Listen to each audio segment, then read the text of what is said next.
اعوذ باللہ من الشیطان الرجیم بسم اللہ الرحمن الرحیم۔ السلام علیکم ورحمۃ اللہ وبرکاتہ۔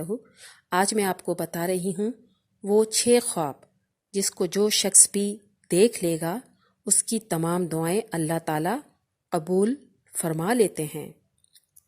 انسان اپنی مشکلات اور مصائب کے لیے اللہ تعالیٰ سے مسلسل دعائیں مانگتا رہتا ہے، لیکن اس کو اس وقت پتہ چلتا ہے کہ جب وہ کچھ ایسے خواب دیکھ لیتا ہے جس سے اسے اندازہ ہو جاتا ہے کہ اس کی دعائیں اللہ تعالیٰ نے قبول فرما لی ہیں۔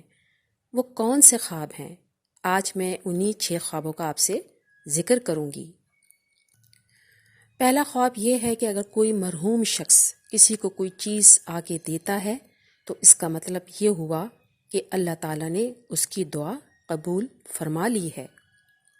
دوسرا خواب کچھ یوں ہے کہ اگر کوئی شخص خواب میں اللہ تعالیٰ سے گڑ گڑا کے اور رو رو کے دعائیں مانگ رہا ہے تو ایسے شخص کی بھی دعائیں اللہ تعالیٰ قبول فرما لیں گے۔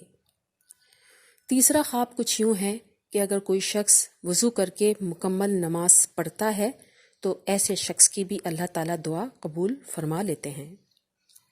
چوتھا خواب اس حوالے سے کچھ یوں ہے کہ اگر کوئی شخص خواب میں بہت بڑا سمندر دیکھتا ہے اور اس کی لہریں دیکھتا ہے تو یہ بھی بہت اچھا خواب ہے، ایسے شخص کی بھی دعائیں قبول ہو جاتی ہیں۔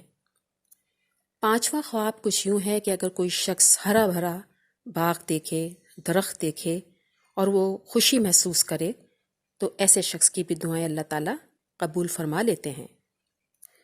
چھٹا خواب کچھ یوں ہے کہ اگر کوئی شخص خواب میں اندھیرا دیکھے اور اندھیرے کے بعد وہ روشنی میں آ جائے تو ایسے شخص کی دعائیں بھی اللہ تعالیٰ بہت جلد قبول فرما لیں گے۔